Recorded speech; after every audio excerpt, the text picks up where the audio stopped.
नमस्कार। वर्णिका हिंदी में आप सभी का स्वागत है। आपके साथ मैं हूं संतोष आरंग। 22 जुलाई से कांवड़ यात्रा शुरू हो रही है। उत्तर प्रदेश सरकार ने कांवड़ यात्रा वाले रूट में जितनी दुकानें हैं, ढाबे हैं, होटल्स हैं, उसके मालिकों और कर्मचारियों के नाम उजागर करने का फरमान जारी किया है, यानी नेम प्लेट लगाना है। इसको लेकर सियासी तूफान उठ चुका है। विपक्षी दल के नेता तो विरोध में खड़े हो ही गए हैं, लेकिन एनडीए गठबंधन के भी 2-3 बड़े नेताओं के बयान आ चुके हैं, जिसमें जेडीयू से केसी त्यागी, रामविलास जो लोजपा है, लोजपा के चिराग पासवान और आरएलडी के नेताओं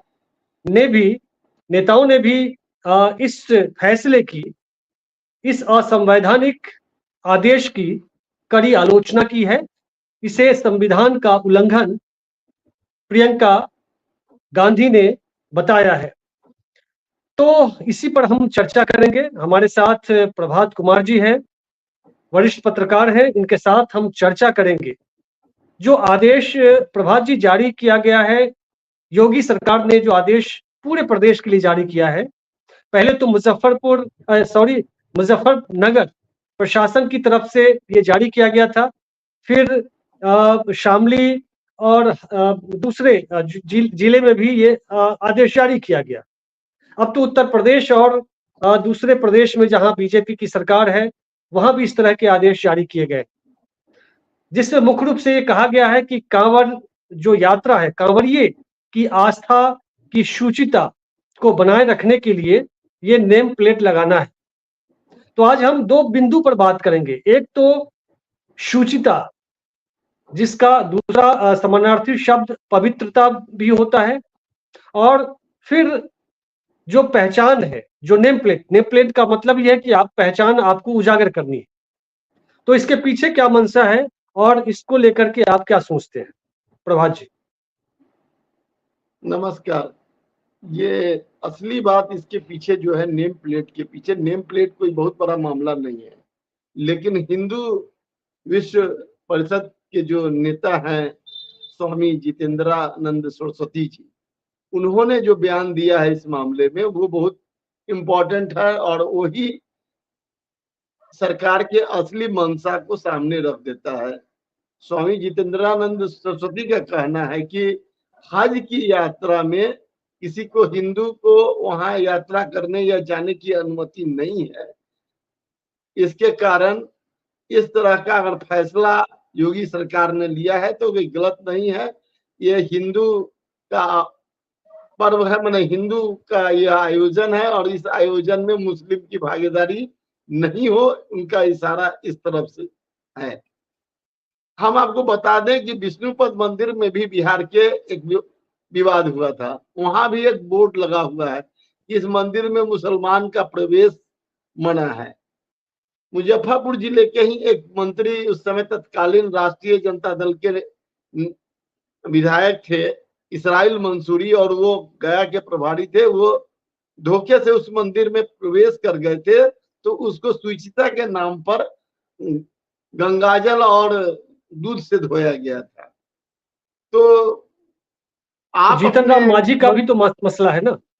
हाँ, जीतने हम बता रहे हैं आपको, वहां भी आते हैं। जीतन राम मांझी ने तो इसका समर्थन किया है कि नेम प्लेट लगाना। जीतन राम आजकल राम मांझी जो है, जीतन राम मांझी, वो चिराग पासवान से भी आगे निकल जाना चाहते हैं। वो सबसे पहले व्यक्ति हैं जो इस फैसले के पक्ष में आए हैं सरकार के, और भाजपा का इस मामले में समर्थन किया है। लेकिन आपको बता दें कि त्रिलोक स्वामी जो उत्तर प्रदेश के योगी सरकार में एक भागीदार है, बीएलडी, उसके नेता ने इसका विरोध किया है। उसने कहा है कि यह उचित नहीं है। भारतीय जनता पार्टी का मतलब अब बनते जा रहा है हिंदू मुस्लिम, भारत पाकिस्तान और नफरत की बात। ये नफरत की बात लगातार खत्म नहीं हो रही है, अब देखना होगा कि जो केंद्रीय सत्ता है, जो इस बार एनडीए की जो सत्ता है देश में, जिसके नेता नरेंद्र मोदी हैं, और जो दो बैसाखी पर टिकी हुई है, एक चंद्रबाबू नायडू हैं और एक दूसरे नीतीश कुमार हैं, वो ऐसे फैसलों की हिमायत कैसे करते हैं और इस बारे में उनका क्या दलील आता है, ये बहुत महत्वपूर्ण होगा। क्या है कि अगर हिंदू आस्था का सवाल है तो मुस्लिम आस्था का भी सवाल है। नेम प्लेट लगाना कोई बड़ी बात नहीं है। कहा जा रहा है कि बनारस में म्युनिसिपैलिटी माने जो वहां का नगर निगम है, उसको बहुत पहले से फैसला है कि वहां के दुकानदार नेम प्लेट लगाकर अपने दुकान के आगे रखे। तो एक बनारस का हवाला देकर यह एक पूरा कानून को पूरे प्रदेश में लागू किया जा रहा है। कहीं ना कहीं से भारतीय जनता पार्टी के भी भीतर जो अंदरूनी लड़ाई है, खींचतान है, और जिस तरह से मोहन भागवत का भी बयान आया था, कहीं ना कहीं भारतीय जनता पार्टी के भीतर बहुत बड़ा उठापटक चल रहा है। इसका भी एक मैंने नहीं तो संकेत प्रभात जी, हम अब राजनीति उस अंदरूनी जो कुछ चल रहा है बीजेपी के अंदर, उसमें हम नहीं जाना चाहते हैं। हम दो शब्दों पर रहना चाहते हैं, शुचिता और पहचान। जो नेम प्लेट लगाना है उस पर आना चाहते हैं। यह तो निश्चित रूप से यह संविधान का उल्लंघन है। और अभी हाल फिलहाल में संविधान हत्या दिवस मनाने की घोषणा जिस सरकार ने की है, उसके एक मुख्यमंत्री ने संविधान की हत्या यहाँ की है। संविधान में साफ लिखा है कि जाति, धर्म, भाषा, रंग के आधार पर आप भेदभाव नहीं कर सकते हैं। तो ये तो है प्रभात जी, हम अब उसमें नहीं जाएंगे। इसके बहाने क्या पहचान उजागर करने का जो मसला है, मान लीजिए कांवड़ यात्रा के रूट में जो होटल्स हैं, ढाबे हैं, तो टारगेट तो मुसलमान है।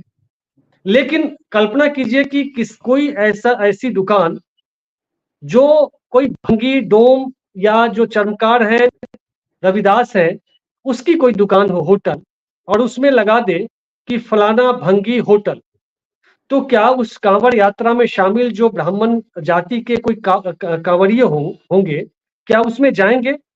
हालांकि कांवड़ यात्रा में 95%, 90 से अधिक जो फीसदी कांवड़िए होते हैं, वो वही लोग होते हैं जिनको ये लोग जो आदेश पारित करने वाले जो लोग हैं, मनुवादी लोग, वो इनको हे दृष्टि से देखते हैं, अछूत मानते हैं।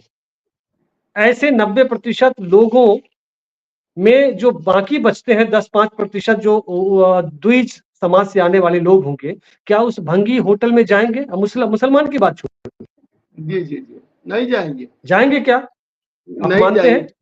नहीं बिल्कुल नहीं जाएंगे। तो ये तो एक मुसलमान निशाना है, बहाना है, दलित और पिछड़ा निशाना है। हम आगे और बात करेंगे। एक तस्वीर दिखाकर आपसे फिर उसमें आपकी राय लेंगे। आपको याद होगा पिछले ही साल की ये घटना है, दिल्ली की घटना है। ये तस्वीर आपको याद होगी। ये है जूता चप्पल सिलने वाले राम अवतार वर्मा जी। राम अवतार वर्मा मयूर विहार दिल्ली में अपनी दुकान चलाते थे। अब है कि नहीं वहां, लेकिन 2023 की घटना है, मार्च उर्च के आसपास की घटना है। राजस्थान के रहने वाले राम अवतार वर्मा जूते और चप्पल की दुकान मयूर विहार में चलाते थे। उन्होंने नेम प्लेट लगाया था, अपना नाम और नीचे मोबाइल नंबर। नाम में राम अवतार वर्मा लिखा और मोबाइल नंबर लिखा। एक आसपास के ही एक वकील साहब पधारे जिनका नाम जीएल वर्मा था। उन्होंने धमकी दी कि तुमने वर्मा टाइटल कैसे लगा लिया, और दुकान सामान फेंकने की धमकी दी। तो उन्होंने क्या किया कि एक कागज, वर्मा जहां लिखा था वहां कागज चिपका दिया, लेकिन बारिश की वजह से वो कागज हट गया। फिर दोबारा वो वकील साहब पहुंचते हैं और फिर धमकाते हैं कि तुमने इसको मिटाया नहीं, वर्मा को, तुमने वर्मा नाम कैसे रखा? तो उस जूते चप्पल सिलने वाले राम अवतार वर्मा ने कहा कि मेरे पूरे परिवार का नाम वर्मा बहुत पहले से है, आधार कार्ड में भी है और तमाम डॉक्यूमेंट्स में भी है। तो ये वही जीएल वर्मा है जिस समाज से आते हैं, जिसका प्रतिनिधित्व योगी आदित्यनाथ या इस तरह के जो लोग हैं जो आज नेम प्लेट लगाने की बात कर रहे हैं। तो यहां तो नेम प्लेट लगाना है, लेकिन वहां नेम प्लेट लगाया तो नेम प्लेट से तकलीफ नहीं हुई, उनके टाइटल से तकलीफ हुई। चूंकि चमार होकर वर्मा कैसे लगाया, उनको राम लगाना चाहिए था। ये मंशा है इन लोगों की। जी निश्चित तौर पर इस तरह की घटनाएं लगातार होती रही है। हम व्यक्तिगत तौर पर भी आपको एक बात कहना चाहते हैं कि राम भी पहले जो है सो कई समाज के लोग लगाते थे, और बाबू जगजीवन राम जब देश के मंत्री बने, केंद्रीय मंत्री बने, तब समाज ने उन्होंने ही इस टाइटल को काफी लोकप्रिय बनाया। जिस तरह से रामविलास पासवान ने भी पासवान शब्द को काफी लोकप्रिय किया है। लेकिन इसके पहले अगर आप जाएंगे इतिहास में देखेंगे तो जाति सूचक टाइटल हुआ करता था, और टाइटल ही ऐसा था जिसमें मोची, चमार, आज भी एक मंत्री हैं जो अपने नाम के आगे चमार लगाते हैं। हालांकि वो उनका मनसा हो सकता है कि चिढ़ाने के लिए भी हो सोसाइटी को कि मैं चमार हूं तो मैं अपना नाम के आगे चमार लगाता हूं। लेकिन चाहे जो भी हो, लेकिन यह कितनी दुर्दशापूर्ण हिंदू व्यवस्था है जिसमें एक समाज मजबूर था अपने जाति सूचक वो टाइटल को लगाने के लिए। दुसाद, ये चमार और इस तरह की जो दास, भंगी और इस तरह की जो भी टाइटल हिंदू समाज में चलता रहा है दलितों के लिए, पिछड़ों के लिए, तो वो बहुत दुखदाई बात है। और अलग बात है उसको आपको बता दें, कुछ दिन पहले कई लोगों ने, जब मैं स्कूल में पढ़ता था तो मेरा एक दोस्त था मेहता, तो एक टीचर जो अगली जाति के थे उन्होंने कहा कि ये मेहता का क्या मतलब होता है, महतो कहो ना। तो हमको वो दिन भी याद है। तो ये मानसिकता हमारे समाज की रही है, हिंदू समाज की रही है, कुछ खास जाति के लोगों की रही है। और हिंदू समाज किस तरह से खंड खंड में बटा हुआ है। इसी देश प्रभात में जी, मंदिर में प्रवेश के लिए दलितों पर रोक था, मूर्ति को छूने पर ये भी प्रवेश था, सुचिता के नाम पर ही था ना। हाँ पानी पानी माने क्या कहते हैं कि जल ग्रहण करने के लिए भी अपना जो बर्तन होता था पानी का वो कुआं पर लेकर खड़ा होना रहना पड़ता था, कोई भर के दे देता था, वो कुएं में बाल्टी डालकर पानी नहीं भर सकता था। तो ये तो वही समाज है, ये तो वही मानसिकता है। तो नहीं, पायल तड़वी, रोहित वेमुला, राजस्थान में जो इंदल, मेघवाल और इस तरह के जो घड़ा से पानी पीने पर कैसे मार दिया जाता रहा है मूंछ रखने पर, वह समाज कहता है कि पहचान उजागर करिए नेम प्लेट लगा करके। आपका नाम प्रभात कुमार है, मेरा नाम संतोष आरंग है। अब ये लोग जो है, जो आदेश देने वाले लोग हैं, नेम प्लेट लगाने का आदेश देते हैं, जिनको राम अवतार वर्मा के नेम प्लेट से तकलीफ है, वो ढूंढेंगे आपके पिताजी का नाम क्या है। अगर पहले जाति पता करते हैं, इनके साथ खाना है, उठना बैठना है, इनसे कितनी बात शेयर करनी है, तो वो पहले पिताजी का नाम पूछेंगे। उससे भी पता नहीं चलेगा तो दादा तक पहुंचेंगे, परदादा तक पहुंचेंगे। तो क्या अब माथे पर नेम प्लेट लगाकर चला जाए जाति का, ताकि उनको पता चल जाए। यही अब समाज जूड़न में छपरा, प्रभा जी आपकी टिप्पणी चाहूंगा। जूड़न छपरा यहाँ मुजफ्फरपुर में है, मेडिकल मंडी है, जहाँ सैकड़ों डॉक्टर, पूरा मंडी है, मेडिकल की मंडी कह सकते हैं, जहां सैकड़ों डॉक्टर्स बैठते हैं। यहाँ नेम प्लेट को लेकर के मुझे जो प्रसंग याद आता है, किसी व्यक्ति ने कहा कि एक डॉक्टर है जो सहनी है, निषाद समाज से, उन्होंने अपने नाम के साथ डॉक्टर फलाना सहनी लिखा करते थे, तो उनके क्लिनिक पर कोई मरीज नहीं आता, मतलब बहुत कम मरीज आते थे। लेकिन जब से सहनी हटाया है तब उनके क्लिनिक पर मरीज आने लगे हैं। जूड़न छपरा का प्रसंग आपको जरूर कोई ना कोई ध्यान में होगा कि कैसे दलित पिछड़े समाज के जो डॉक्टर हैं जूड़न छपरा में, उस मंडी, मेडिकल मंडी में कैसे प्रताड़ित होते हैं। और आपको, मुझे नहीं लगता है कि कोई डॉक्टर फलाना पासवान, एक डॉक्टर यहाँ थे जो पासवान समाज से, वे कुमार लगाते थे, नाम उनका नहीं मैं ओपन करूंगा, लेकिन डॉक्टर फलाना कुमार, उन्होंने पासवान नहीं लगाया। जूड़न छपरा में मुझे नहीं लगता है कि कोई पासवान, राम या सहनी, इस तरह के डॉक्टर, कुशवाहा, यादव डॉक्टर होंगे भी तो कुमार ही लगाते होंगे, कोई जातिगत नेम प्लेट नहीं। तो ये नेम प्लेट अगर लगाएंगे तो मरीज भी नहीं जाएंगे और बहुत सारी चीजें होगी। जी बताएं आप। आपको एक बात बताना चाहते हैं कि एक आज जो फिजिशियन है इस शहर के, बहुत बड़े फिजिशियन है, उनका अब 2-2 हॉस्पिटल है। एक समय में जब वो मेडिकल प्रोफेशन में अपने प्रैक्टिस के लिए संघर्ष कर रहे थे और उन्होंने जुरन छपरा में जब अपना साइन बोर्ड लगाया था और जब प्रैक्टिस शुरू किया था, तो कई लोग हम लोग से पूछते थे ये कौन सा दास है। यह दास भी मैंने जैसा कि मालूम है कि मिथिला में एक कर्ण का जाति होती है जो दास टाइटिल लगाती है, लेकिन दास को रूढ़ बना दिया गया है चमार जाति के लिए।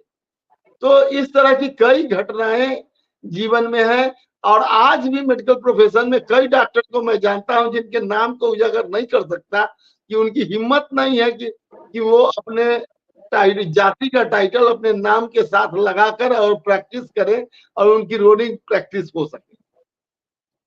अगली जाति का डॉक्टर खुलकर अपना टाइटल लगाते हैं और उनके नाम पर भीड़ इकट्ठा होती है और इसी पिछड़ी जाति के दलित समुदाय के जो डॉक्टर्स हैं वो अपना नाम छुपाकर वहां काम करते हैं। ये तो सामाजिक व्यवस्था है, यह तो सामाजिक प्रभात जी, एक समय था जो हम लोग सुनते आ रहे हैं कि कभी कथित अछूतों की गर्दन में ये भी बांध दी जाती थी और कमर में झाड़ू, ताकि पीछे जब चले तो झाड़ू से वो सड़क जो उसके पैर जो जहां जिस धूल पैर से लगे हुए धूल वो साफ हो जाए। मतलब शुचिता, यहाँ भी पवित्रता अपवित्रता की बात सामने आई कि हांडी थूक नहीं फेंके सड़कों पर, थूक हांडी में फेंके, नहीं तो उससे अगर कोई सवर्ण जाति के लोग जाएंगे तो अशुद्ध हो जाएंगे। तो ये वही समाज है, ऐसी ही मानसिकता के लोग आज हैं। मेरा तो कहना है, अगर इजाजत दे तो मैं कुछ और जोड़ दूं प्रभात जी, कि जो इंटरव्यू बोर्ड में जो बैठे होते हैं IAS UPSC वगैरह का जो इंटरव्यू लेते हैं या और भी कंपटीशन के इंटरव्यू बोर्ड में जो 4-5 लोग बैठे होते हैं, उनका नाम टाइटल के साथ गेट के बाहर लटका देना चाहिए, नेम प्लेट, कि कौन कौन लोग हैं। पता चलेगा कि उसमें पांडे, शुक्ला, फलाना चिलाना होंगे, कोई शायद ही इक्के दुक्के हो या ना हो, तो नंबर ऐसे ही काटे जाते हैं। एक चीज और हम यहाँ जोड़ेंगे, सूची की बात हुई कि भाई मुसलमान है तो मांस और मुर्गा और इस तरह की चीजें हैं, तो उस दौरान बहुत पवित्रता की जरूरत होती है और ईश्वर रुष्ट हो जाएंगे, शिव जी और महादेव रुष्ट हो जाएंगे, कांवड़ियों को तो बहुत पवित्र रहना है। लेकिन ये हमारा समाज है, ये तस्वीर है, आप स्क्रीन पर आप पढ़ सकते हैं।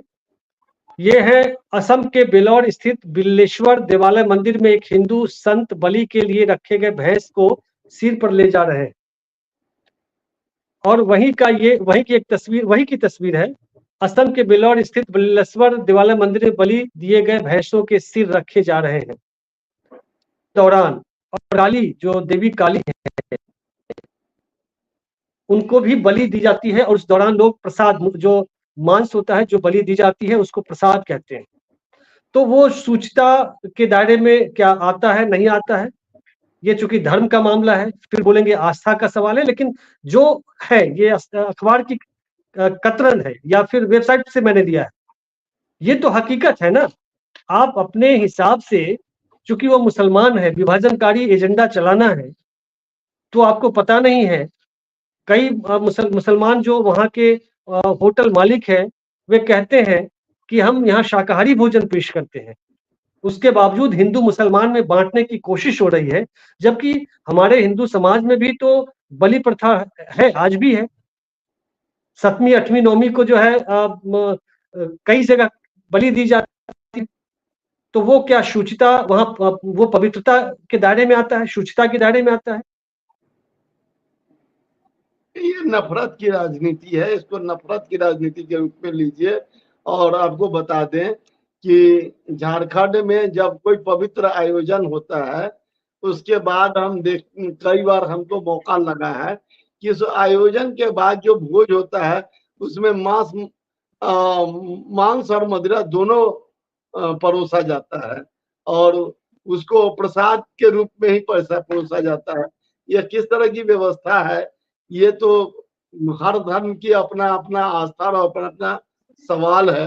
हम उस पर बहुत कुछ टीका टिप्पणी नहीं करना चाहते, लेकिन नफरत की राजनीति चाहे भाजपा करे या कोई पार्टी करे, ये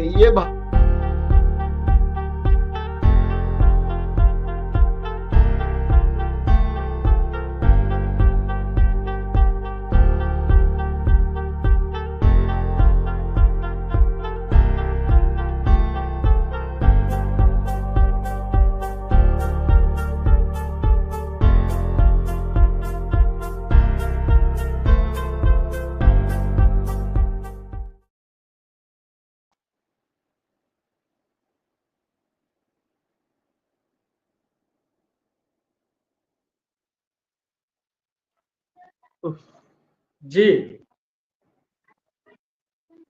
क्या आ गया बीच जी प्रभात जी। कह रहे हैं कि नफरत की राजनीति किसी भी दृष्टि से उचित नहीं है, और भारतीय जनता पार्टी जो राजनीति कर रही है और जिस तरह से देश को बांटने और तोड़ने की साजिश कर रही है, इसका कतई स्वागत नहीं किया जा सकता है। यह दुर्भाग्यपूर्ण है और इसकी एक आलोचना तस्वीर मैं दिखाना चाहता हूँ।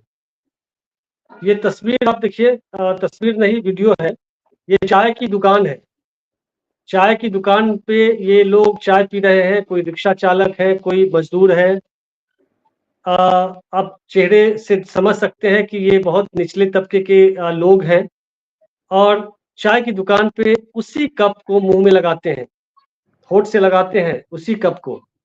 और उसी चाय की दुकान पे वो पवित्र लोग भी आते हैं, शुचिता के दायरे वाले लोग आते हैं, और फिर उसी कप को अपने होठ से लगाते हैं। मतलब एक गिलास सैकड़ों लोगों के होठ से वो सटता है, जिसमें वो भंगी भी होते हैं, ब्राह्मण भी होते हैं। वहां तो बहुत चाव से अपने यार दोस्तों के साथ लोग चाय पीते हैं। वहां पवित्रता कहाँ चली जाती है? उस गिलास को मुसलमान भी अपने होठ से लगाता है, दलित भी लगाता है और ब्राह्मण भी लगाता है। वहां पवित्रता, सूचता कहाँ जाती है? और सिर्फ आम दिनों में नहीं, पर्व त्योहार के दिन में भी, छठ पर्व के दौरान भी, या दुर्गा पूजा के दौरान भी, जो कलश जो उस दौरान देवी दुर्गा को प्रणाम करके, प्रार्थना करके, याचना करके या प्रार्थना करके लौटते हैं, और उसी चाय दुकान पे चाय भी पीते हैं। तो ये क्या है? ये जो दिखावा है, ये सब जो है वो वोट की राजनीति, नफरत की राजनीति, विभाजनकारी राजनीति है। यहाँ तो छुआछूत की भावना नहीं दिखती है, और मंदिर में दिखाते हैं। देखिए, मनुष्यता से बड़ी कोई धर्म नहीं है। मनुष्यता सबसे बड़ा धर्म है, और इस तरह का करना कहीं से भी उचित नहीं हो सकता है। लेकिन आपको बता दें कि आपने जो दृश्य दिखाया और आपने जो दुकान दिखाई, आज की तारीख में जो नफरत की राजनीति चल रही है, उसमें बहुत सारे ऐसे लोग हैं जो अब वहां जाने से परहेज करने लगे हैं। कई दुकानदार भी ऐसे हैं जो कहते हैं कि अब बहुत सारे लोग जो हमारी दुकान पर आते थे, ये नफरत की राजनीति जब से शुरू हुई है, तब से मेरे दुकान पर नहीं आते हैं। हमारी दुकान, मेरी ग्राहक की संख्या घट गई है।